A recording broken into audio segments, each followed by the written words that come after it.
Najib Telma, des actualités uniques, dynamiques et renversantes dans le journal TV.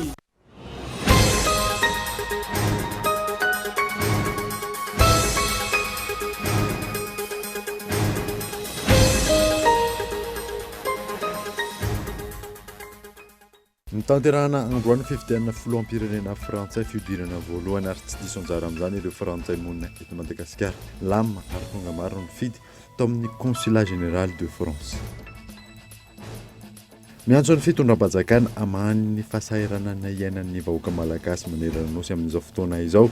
Ny solombavambahoaka voafidy tao Manakara, manaitra ireo solombavambahoaka namany ihany koa izy tsy ho varimbariana. Mbola maro ny malagasy tsy resy lahatra amin'ny fisiany ireo toerana fandraisana sy fikarakarana zokiolona eto amintsika.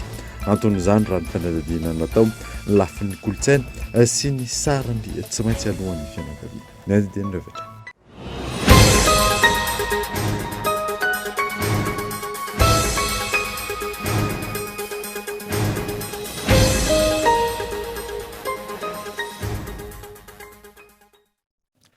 Finaritra tokolasy tokoa fotoana vaovao eto amin'ny École TV Manasanoara anaraka izany hatramin'ny farany. Anomboantsika ny vaovao dia nitanterahana androany fifidianana filoham-pirenena frantsay fihodinana voalohany ary tsy diso anjara amin'izany ireo frantsay monina eto Madagasikara. Lama ary tonga maro ny mpifidy tao amin'ny consulat général de France. Io ny nasaina. Vous l'avez bien fermé, impeccable. Allez-y. À voter. Androany no tanterahana fifidianana filoham-pirenena frantsay fihodinana voalohany. Raha ny zava-nisy teny amin'ny consulat général de France izay isan'ireo birao mpifidianana teto Antananarivo nisy hatrany ny filaharana. Raha ny faneho-kevitra ireo tonga nandaja-bato ny resaka tamin'ny mpanao gazety tao ny nahita fa tsy ampy oharana tamin'ny fifidianana tany aloha ny fotoana ny ainona sy nampahafantarana ireo tetikasan'ny kandidat tsirairay noho ireo krizy misy ankehitriny. Amin'ny fidinana faharoa anteraina fa amen'ny banga ao koa ireo manantena fiovana goavana aoriana ity fifidianana ity. Très bien, c'est très bien organisé. Et puis c'est vrai que c'est une chance de pouvoir voter même à l'étranger, de garder, de pouvoir voilà, être impliqué dans la vie citoyenne de son pays. Ça dépendra en fait du second tour. C'est vrai que à 2 tours là c'est difficile d'avoir des attentes. Ça dépendra de l'offre qui restera. Oui. Très bien, très rapide, très bien organisé. Et voilà, mais il faut voter. C'est une obligation. On ne peut pas se plaindre si on ne vote pas. Très bien, parce qu'on est très bien à Madagascar. Et en tant que résident malgache, je trouve que c'est très très bien, très cool. J'espère que beaucoup de choses vont changer, puisqu'une élection c'est fait pour ça, et que les choses s'amélioreront, aussi bien pour la France et les Français, que pour les Français à Madagascar, et que pour les Malgaches. Tsy ivona tamin'ny valora maraina hatramin'ny 7 ariva teo no nahafahan'ireo mpifidina ny safidiny amin'ireo kandidat misy 12. Birao mpifidianana roa ny teto Antananarivo ary nisy ihany koa tany amin'ny faritra toa Antsirabe, Antsiranana, Fianaratsoa, Mahajanga, Nosy-be, Tomasina ary Toliara. Ho tanterahana ny Alahady 24 aprily izao ny fihodinana faharoa. Fa miantso ny fitondram-panjakana amany fahasahiranana izay iainan'ny vahoaka malagasy manerana nosy amin'izao fotoana izao ny solombavambahoaka voafidy tao Manakara. Manaitra ireo namana solombavambahoaka ihany koa izy mba tsy ho varimbariana. Io ny nasaina hatrany. Tsy fandriampahalemana, fiakaran'ny vidim-piainana sy ireo entana ilaina amin'ny fiainana andavanandro. Tsy fananana asa isan'ireo olana iainan'ny vahoaka malagasy amin'ny andavanandro ny ireo saingy tsy mbola nahitana mpitondra fanjakana vahaolana mazava ho ny solombavambahoaka voafidy tao amin'ny distrikany Manakara. Tranga izay anairany ihany koa ny solombavambahoaka namany ho sahiteny manoloana ireo zavatra tsy mety ataony fahefana mpanatanteraka. Isika solombavambahoaka sy misy anankiray sy mahafantatra ny problema mahakasika ny vahoaka malagasy amin'izao fotoana izao. Oka zay zalahy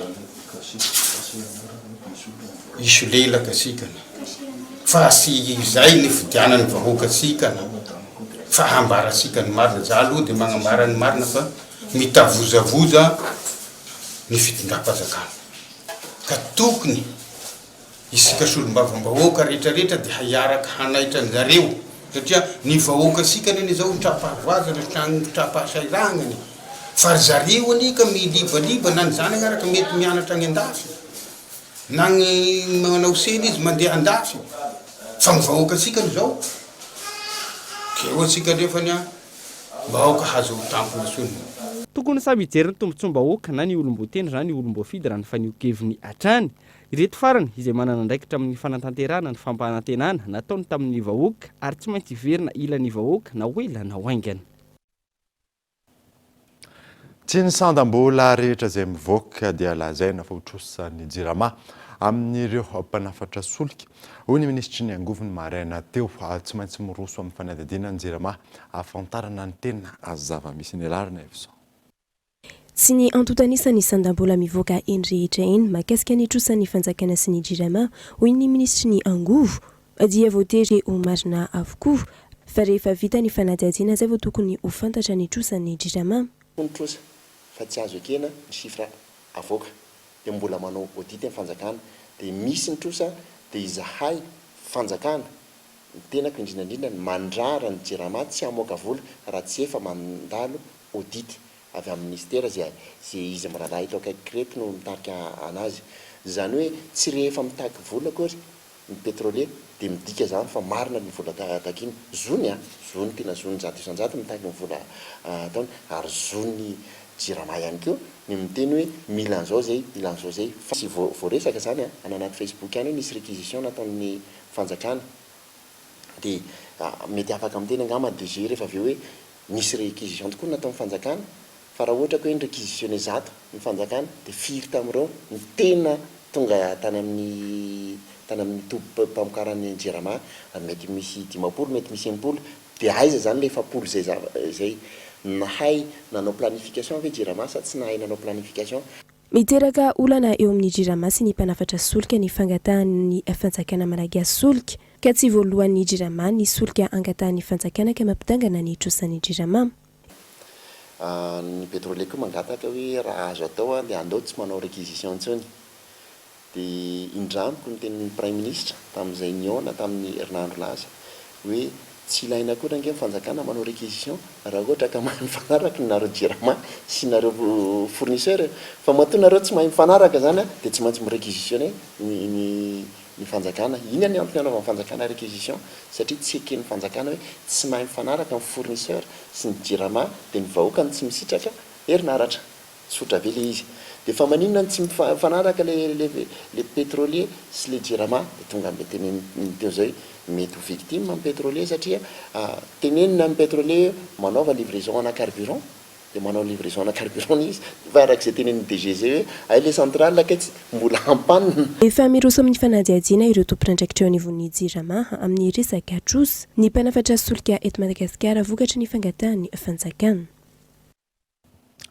Mahakasika ny valinaretina Covid-19 kosa indray dia niena hatrany tranga vaovao araka ny antotanisa izay nivoaka ny roa ka hatramin'ny fahavalon'ny volana aprily teo miisa 7 ny tranga vaovao ka 14 amin'ireo dia forme grave ronina moniainy miampy 12 kosa ireo sitrana soamantsara. Fa tontolon'ny fitaterana kosa indray dia hiakatra 500 ariary manomboka ny zoma 15 ny volana aprily ho avy zao ny sarandalana ho an'ny taxi be ao Antsirabe amin'ny takiny kalitao kosa omena azy ireo ny mpanjifa manoloana izany fanadina. Toy ny fiakarany vidin'entana rehetra amin'izao fotoana izao dia izy fiakarana ihany koa ny sarandalana ho an'ny fiara fitateram-bahoaka na ny taxi be eto Antsirabe renivohitra manomboka ny zoma 15 ny volana aprily 2024 avy izao no piarina izany fampiakarana ny sarandalana izany izay tapaka teo anivon'ny kooperativa miasa rehetra eto an-toerana. Antony fiakaran'ny sarandalana ho ireo mpamily sendranay dia noho ny fiaratsy ny lalana eto Antsirabe ka miteraka fahasimbana ho an'ny fiara ary fantiatoka tanteraka ho an'ireo tompon'ny fiara. Tsy mahaleo ny sara ny vidiny raha nambarany ity farany. Le izy aloha sarotsarotra ihany amin'le fiaram-bahoaka satria le fiainana irahana malala fa mesarotra. Moa lafiny raiky io ny tompon'ny tomobile mikaikaina amin'ny vidina piesy satria fois 2 daholo ny piesy rehetrarehetra vidiana. Le lalana eto amintsika meratsy satria raha ny tena marina ohatra ny ataoko safosafona fotsiny zany le lalana ny tena izy fa tsy tena atao tsara le lalana. Nefa io lalana io tena lovan'ny tsika ny taranaka rehetra fa efa manao zavatra zany dia tokony mba amboarina tsara le lalana satria manimba tomobile le izy. Mazava ho azy fa tsy maintsy miakatra le versement satria isaky miakatra io dia miakatra ny gasoil dia miakatra ary izay mihitsy ny nanakarana ny frais io a mba ikara le versement satria raha le versement am'izao zany efa tsy maleo vidiny sarany ny atsira be zany ny atram'izay nandefitra foana vao zao izy fomba mampakatra le 10 ka raha toka angamba tsy de hoe olana loatra le izy angamba raha ny tena marina fa na izany na tsy zany ary tsara mifampiresaka ihany. Za aloha fa elaela ihany na eny feo fa zao le izy vo hiakatra amin'ity 15 avril ty le entrée zany tena hitako hoe problème ho an'le patron dia normal be ny akaran'le frais mety satria mba mitombotombo kely ny karama fa tena maisatra be ny volany am-paosy tsisy mihitsy tena miafy mihitsy anay amin'ny karama le versement tena maivana dia maivana. Maro ireo zavatra takiana ho ireo mpanjifa raha toa ka ampiakarina ny sarandalana. Anisan'izany ny kalitaon'ny fitaterana indrindra fa ireo seza fipetrahana ao anatin'ny fiara ary ny fanajana ireo mpandeha. Mpanjifa tena mpanjifa bisy na aloha le sarandalana veriko hoe rariny raha ohatra ka akariny kely ary rato le izy ny takiana mpanjifa ary zay zavatra tokony nampiarina foana zany mba manaraka ny fepetra rehetrarehetra mihitsy ao amin'ny ohatra zao ny place fifanajana ao anatin'ny fiara. Tokony mba jereo hoe manahoana ny qualité-n'le zavatra andraisan'le mpanjifa fa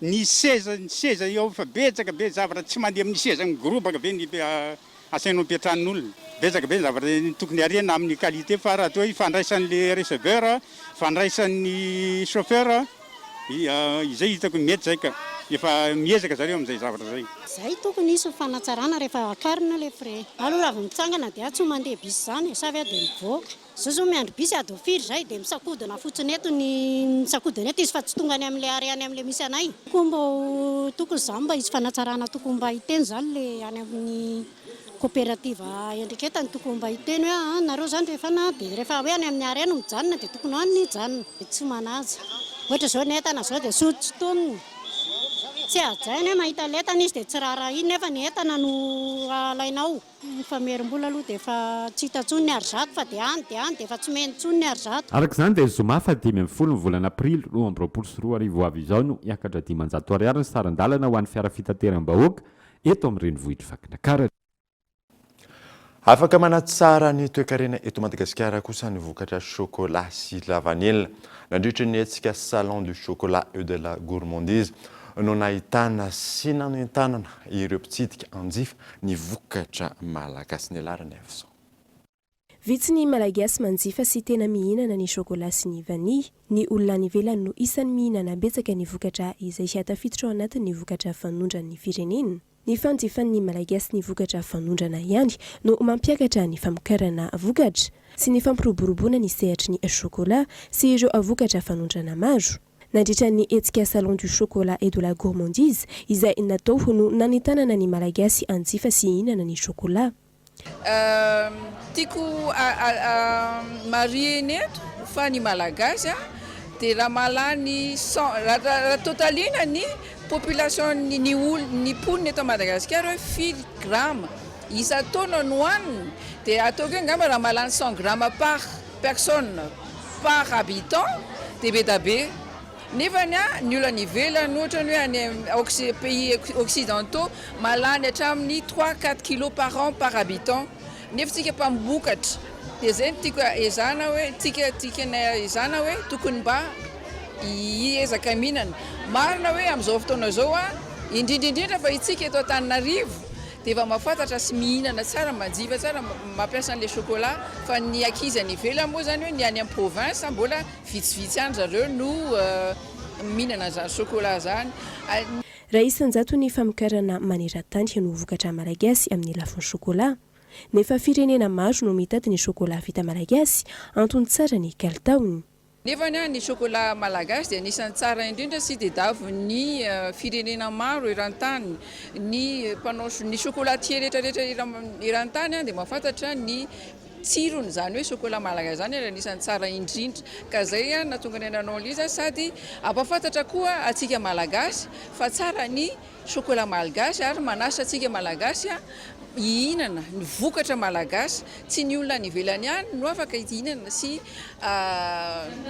atsapana zany tsirony zany fa itsika koa tolona fatsa hoe inona marina zany tsiron'ny chocolat malagasy zany chocolat malagasy zany koa dia fantatritsika fa misy zavatra marobe otrikaina marobe azo avy aminy tsy natao fotsiny tsy tokony tsy atao fotsiny izy hoe rehefa fetin'ireny na ny krismasy na paka foana vao Isan'ny anaovana asa soa ny vola azo mandritra ny hetsika salon du chocolat et de la gourmandise ka ny fanadiovana ireo lavoage misy eto Antananarivo no ampiasaina ny vola azo mandritra ny hetsika izay nahitana olona marobe izao. Tahaka mahazatra anaraka dokavatra isika melohany dirantsika amin'ny tapany faharoa vaovao rehefa avy.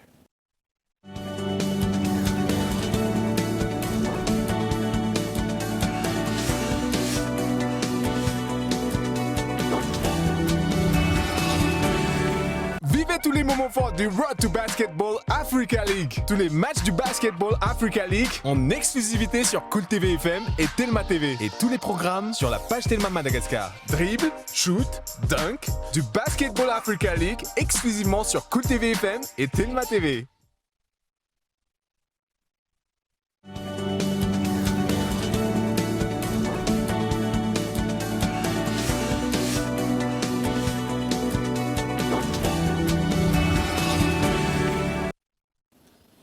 Veneto amin'ny fampalalam-baovao isika dia voafidy ho filohan'ny université ho fianaratsoa Dr Adjalalaina Aimé Richard tamin'ny asalanisa 70 isanjato no azony tamin'ny zany fanadina. Voafidy ho filohan'ny universitény Andrinjato Fianaratsoa i Dr Adjalalaina Aimé Richard ity faran'izay efa nitazona ny andraikitra ny maha directeur général ny sekoly Emite ao Andrianjato ao. Ary izao voafidy hitantana ny université izao tamin'ny salanisa 70 isanjato. Vonona hitondra ny fanavaozana sy ny fampandrosoana eo anivon'ny université ny Fianaratsoa ity filoha vaovao ity araka ny kabary izay nataony. Misy ny ezaka natao tamin'ny université ny Fianaratsoa ka dia isaorana anao zany rehetrarehetra zany satria dia na vita be tokoa anao na vita be tokoa ny ekipa noentinao ka dia isaorana lehibe no tongotra anao ka eo dia manome toky ny tandrina toy ny Andriamaso izay zavatra efa vita hampijanona ny université ny Fianaratsoa aloha raha haranatrany tokolasy. Araka ny voalaza teo ho anareo izay nifidy ahy dia mbola mamerina fisaorana ary eo ihany koa anareo izay tsy nifidy fa nifidy ny ranahako Jean Raymond dia mamerina fisaorana amin'izany fitokisana zany. Tokony omenantsika fa tsika dia iray tsy vaky satria dia mpampianatra n'université ny Fianaratsoa mpandrarano université Fianaratsoa iray tsy mivaky tsika tokolasy. Tsy ivona fa tontosana araka tamin'ny fotoana ny fidianana ny filohan'ny université ity ihany koa ny fifidianana izay ho filohan'ny départementa sy ny sekoly mifamatotra amin'ny université any Andrianjato Fianaratsoa ao. Janany faritra izay any isika dia totosa tao renivohitra vakina karatra fifanaovoatso ny fiara-miasa teo amin'ireo tanora mpamokatra akondro lahy avy ao Analanjorofo sy hino ofisy paritry ny fizahantany ary ireo mpandrara misehatra amin'ny fizahantany ao an-toerana ampiroboroboana ny fizahantany ara-tsakafo ny tanjona amin'izany fanadina. Notanterana ny alakamisy fa 7 volana aprily 2024 lasa teo ny fifanaovantsony fifanaraha-piara-miasa tamin'ireo fikambanan'ny tanora mpamokatra akondro lahy avy ao Analanjorofo sy ny ofisy paritry ny fizahantany eto vakina karatra niarahana tamin'ny format prody ary ireo mpandrara misehatra eo amin'ny fizahantany. Tombony lehibe ho an'ny faritry vakina karatra ny fananana tolotra ara-tsakafo miavaka ho an'ireo mpizahatany tonga eto toerana raha oharina amin'ireo faritra hafa eto Madagasikara ary anisan'izany ny fampidirana ny banane plantain ny akondro lahy ho isan'ireo tolotra ara-tsakafo hita eny amin'ireo mpitoeram-pisakafoanana eto Antsirabe.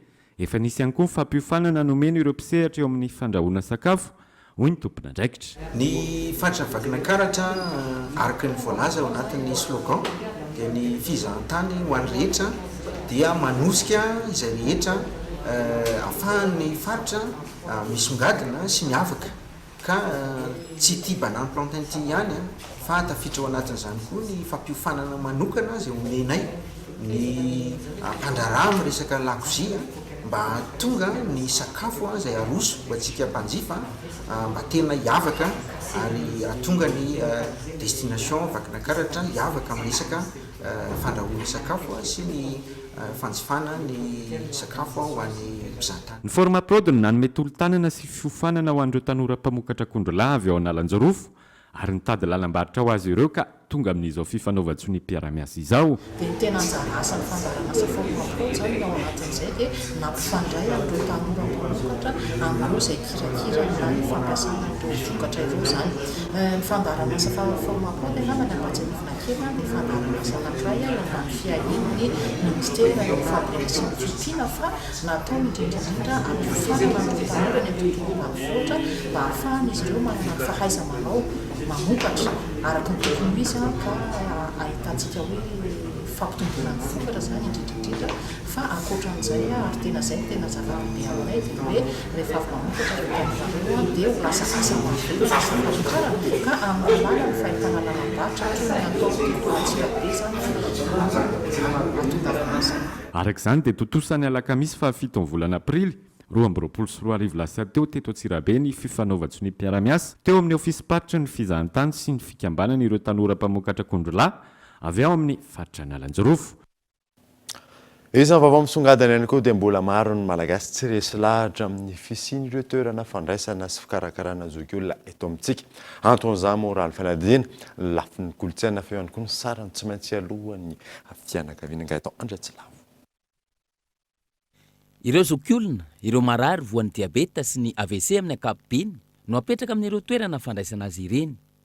Toerana voatokana no andraisana sy hikarakarana ireo zokiolona izay ahitana mpikarakara manokana toy ny mpikarakara sakafo, mpitsabo, mpitaiza ara-batana, ara-tsaina, ara-panahy sy ara-moraly sy ny maro hafa. Antony roa lehibe nefa no mahatonga ny malagasy tsy mbola ho resy lahatra ny anaterana ireo zokiolona amin'ireny ivitoerana ireny amin'izao fotoana. Ny sarany aloha voalohany indrindra, ny fikarakarana izay atolotra ety dia tena feno dia feno noho izany dia misy sarany natokana ho an'izay. Manarak'izay ny kolontsaina izay hoe ny anay aloha karakarainay ihany fa tsy alefanay ihany fa maninona ny olo-kafa tena mbola mibahana be ao amin'ny ankamaroan'ny malagasy izay kolontsaina izay. Manana tombony ireo zokiolona raisana tanana amin'ireny ivitoerana ireny. Na eo aza ny fisian'ny fahasamihafana ara-kolontsaina sy ara-piarahamonina ny anain'izy ireo tany aloha. Raha mandinika dia ny zokiolona miaraka mipetraka amintsika ao tokantrano dia lazaintsika kizitina, manao revinantitra, ohatran'izany. Fa zao efa manana traikefa amin'ny fikarakarana izahay, ataonay mirindra tsara amin'ny fikarakarana an'ireo zokiolona ireo. Misy amin'ireo manana zokiolona nananana izy azy tamin'ny fahatanjahany. Iny zany efa fantatra amin'ny voalohany ahafahanay manateraka an'ilay fikarakarana. Misy ireo zokiolona tena hoe izy rery foana teto fanjanany lasa tany ivelany hafa zany ny fikarakarana azy ireo. Misy ihany koa ireo zokiolona izay tena hoe mbola atao anatin'ny fahatanjahany nefany sendra tsy fahasalamana ka niteraka ohatrany hoe tsy fahafahana miasa intsony sarotra ny fiarahamonina kanefany ny animation ny mpiasa-panantanteraka rehetra efa voahofana amin'izay dia tsy misy zavatra sarotra ho anay amin'ny fikarakarana an'izay sy ny fandrindrana an'izay. Zava-dehibe amin'ny fandraisana zokiolona amin'ny fitoerana iray raha ny fanazavana ny fisiny ny antsoina hoe animation izay tokony atao isan'andro. Isan'izany ny fanaovana asa tanana, ny famakiana boky, fijerena horonan-tsary miaraka, fikarakarana zaridaina sy ny sisa. Ankoatr'izay, ny famanginy ny fianakaviana.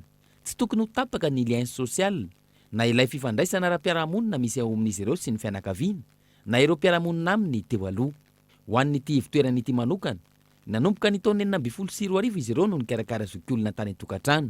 Taty aoriana no sokafana ity ivitoerana ity.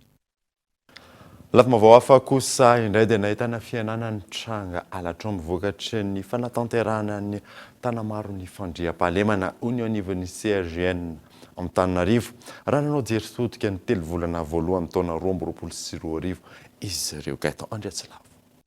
Teboka enina amin'ny ankapobeny ny ompana ny jery totika ny 3 volana voalohany ny taona 2024 nataony CRGN Antananarivo. Ahitana ny Analamanga, Vakinakaratra, Itasy ary Pongolava. Ny enany tranga alatromby tao anatin'ny 3 volana no ny fanatanterahana ny tagnamaro ny fandriam-pahalemana. Entanina trano ny olom-pirenena handray anjara amin'ny ady atao amin'ny asandahalo. Mahakasika ireo hetsika fitakiana ny seho teto Antananarivo. Ny fomba fitakiana nisy fandikan-dalàna no antony andraisana andraikitra hoy ny Zandary. Le fomba fanatanterahana amin'ny fitakiana zay zany mijerevanay. Mila fanarahan-dalàna ny fitakiana. mila manaja ny zon'ny sasany zon'ny hafa dia izay lalàna zay zany hoe mila hoe ahoana raha mitaky ianao tsy manana potika fananan'olona raha mitaky ianao mitaky ny zoanao ianao tsy miteraka fikontanana eo niveau fiarahamonina tsy manakondana ohatra fivezivezen'ny be sy ny maro fa afaka mitaky ianao fa arakarak'izay hoe fitakinao ataonao fa araka ny lalàna ary voafaritra ny lalàna daholo hoe nahazo lalàna ve ianao anao an'le fitakina. nanentanareo mpampiasa lalana hitandrina ny zandary manoloa nareo lozam-pifamoivoizana matetika mitranga noho ny tsy fitandremana ny tsy fanaran-dalàna ny fidoroana zava-mahadomelona sy ny maro hafa. matoa mahazo alalana manokana na permis de conduire tsika samy tompona ndraiky daholo eny amin'ny lalana eny aloha tsika samy mba andray fipetra hitandrina bebe kokoa mba tsy hisian'ny loza ankoatran'le zay tsy fitandremana zay anisan'ny antony mahatonga ny loza maromaro koa tatao dia eo koa ny fikasihana alcool zany sady mitondra indrindrindra moa ny kodiaran-droa zay nieritreretina hoe fitaovana entina manamora ny fivezivezena maromaro zay lozany seho zay ary maromaro ny dega seho nefa zay le tsy fitandremana na plus exposé zany ny fitondra ny kodiaran-droa ka zay mbola etanina foana tsiraivana samy tompona andraikitra fa lahatokana ny aina.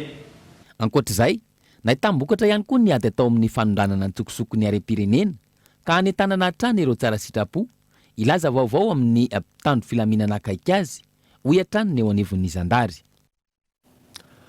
fa olona fito kosa nikasa hitrandraka sokatra antsokosoko atao anatin'ny alan'ny Marlinta Beloha Androy noho ny fanenjehana sokatra velona miisa 12 no tratra tamin'izany 14 hafa kosa efa maty ansaika atao kitoza taorian'ny fifanenjehana dia voasambotra nyray tamin'ny izy ireo fa ny namany enina kosa tafaporitsaka atao famitorana eny amin'ny zandarmeriam-pirenena ilay tratra ary atolotra ny fitsarana ao aorianany izay. Fampangalatra miisa 3 kosa ny tratra modiomby atao barikadimy Tomasina sy menitra milanja ary taona ny saika nangalariny izy ireo ka izao tratehaky ny mpitandro ny filaminana izao fanandena. Miverina mirongatra tsikelikely indray ny tsy fandriam-pahalemana Tomasina amin'izao fotoana izao nefa nesesy ny vakitrano fa eo ihany koa ny fahavakisiny ireo magazay lehibe sy ny fanendahana maro samihafa. Mpangalatra miisa 3 indray no sarony zandary teo ampanaovana ny asa ratsiny ka sy menitra milanja iray taona no saika alasibatra tamin'izany. Raha ny fantatra loharanom-baovao avy amin'ny olona tsara sitrapo izay nampilaza ny mpitandro filaminana no nahatratrarina azy 3 mirahalahy ireto.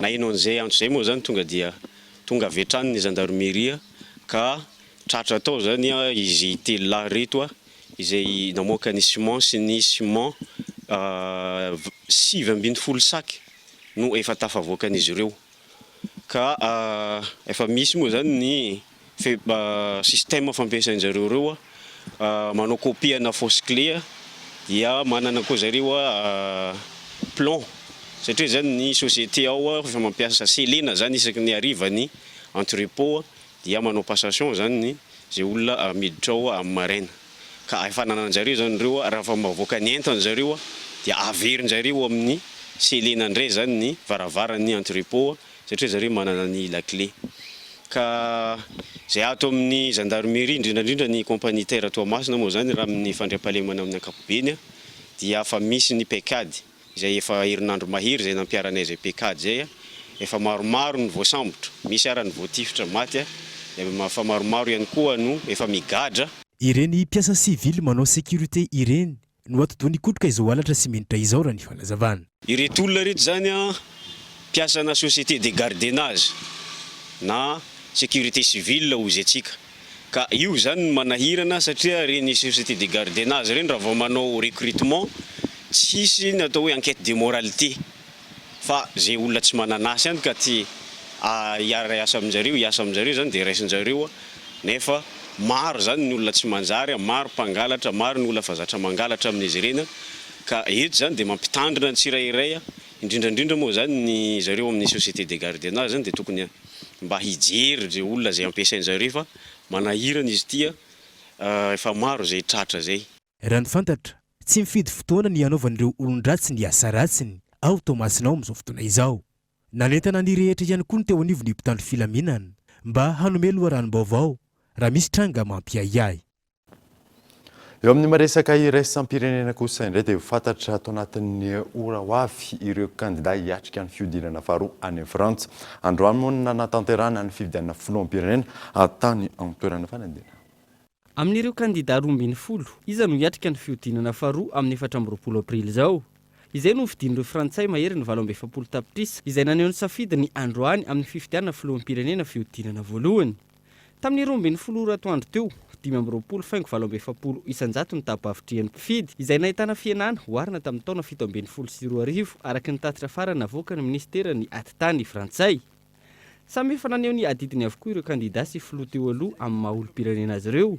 Raha ny hita, tsy nahinompo eo firy ireo kandida nanomboka ny zoma teo. Miandry izay hivoaka amin'ny 7 ora alina orany an-toerana ahitana ny vokatra voalohany amin'ity fifidianana ity. Ankoatran'ny tao Frantsa, firenena maro ihany koa no nahafahan'ireo teratany Frantsay naneho ny safidiny androany hifidy izay hitondra mandritra ny 5 taona manaraka.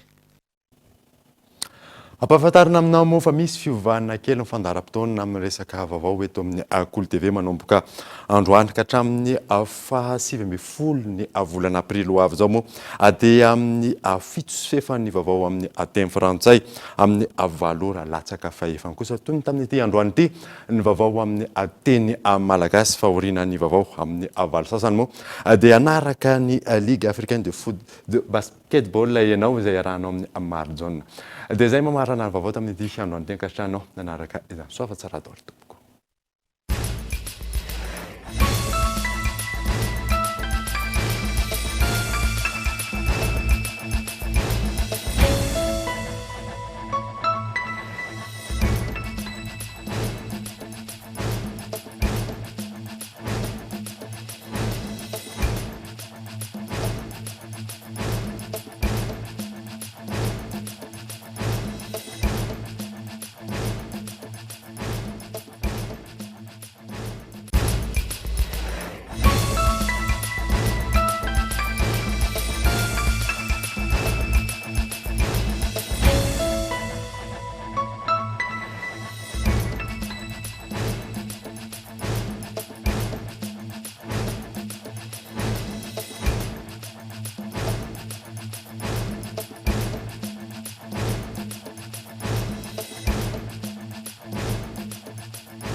Belma, des actualités unies, dynamiques et renversantes dans le journal TV.